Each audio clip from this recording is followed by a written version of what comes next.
बोलिए शंकर भगवान की जय। आइए, आज बहुत कम समय में हम लोग आज के सत्संग में वास्तव में ये जो वर्षा ऋतुएं हैं, वर्षा ऋतु में चौमासा आता है। चौमासा, चतुर्मास, ये 4 महीने का होता है। और वास्तव में इस चौमासे का और इस वर्षा ऋतु का हमारे जीवन में क्या प्रभाव पड़ता है और क्या प्रभाव होना चाहिए वास्तव में, ताकि वर्षा ऋतु का हम लोग सही सदुपयोग और इसका तात्पर्य समझ सकें कि वास्तव में चौमासा किस लिए बना है। ऋषियों महर्षियों ने चौमासा नाम क्यों दिया, तो ये जरा संक्षेप में हम लोग सुनने का प्रयास करते हैं।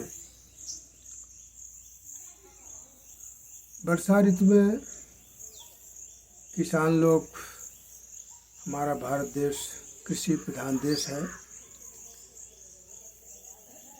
तो वर्षा ऋतु में तमाम अनेक तरह के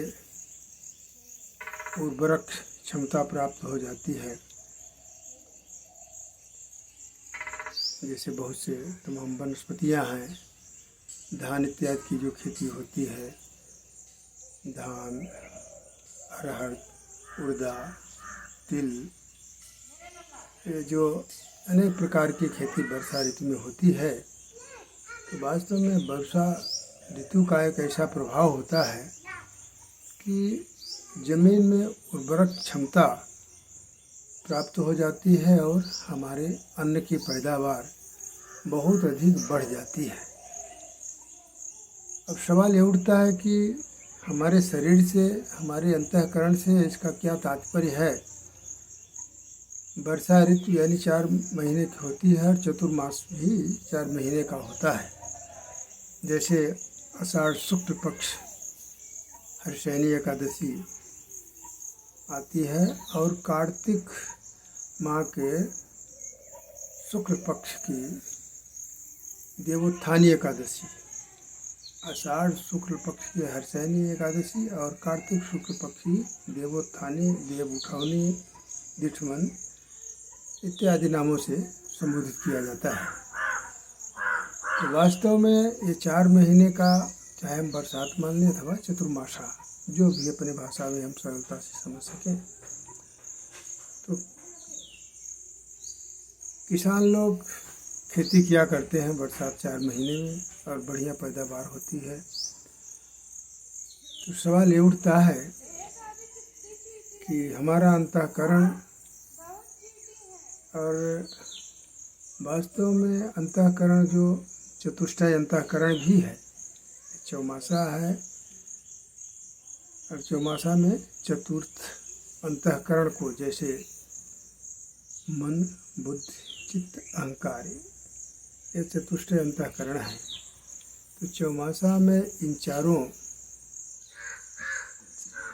अंतःकरणों को, चतुष्टय अंतःकरणों को पवित्र किया जाता है। साधक लोग, महात्मा लोग, जिस तरह से किसान लोग खेत में बीज डाल करके और बीज के अंकुरण की क्षमता को बढ़ाने के लिए खाद पानी इत्यादि दिया करते हैं, उसकी उर्वरक क्षमता बढ़ जाती है, बढ़िया पैदावार होती है। ठीक इसी तरह से चौमासा में साधक लोग, महात्मा लोग 4 महीने एक स्थान पर, एक आश्रम में रह करके भजन करते हुए अपने मन, बुद्धि, चित्त, अहंकार को पवित्र करते हैं। इसलिए पवित्र करने की आवश्यकता होती है कि जब तक मेरा अंतःकरण शुद्ध नहीं होगा, पवित्र नहीं होगा, तब तक हम ईश्वर से बहुत दूर रहते हैं। तो हम ईश्वर के सन्निकट पहुंचने का प्रयास करते हैं, भगवान के भगवत भक्त लोग।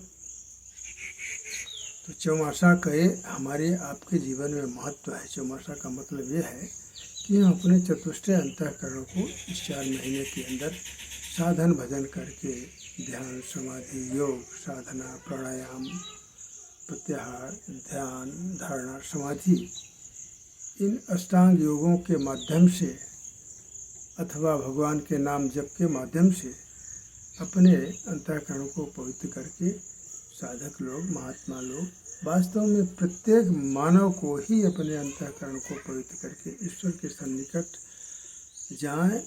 जाने का प्रयास करें और ईश्वर की प्राप्ति करें।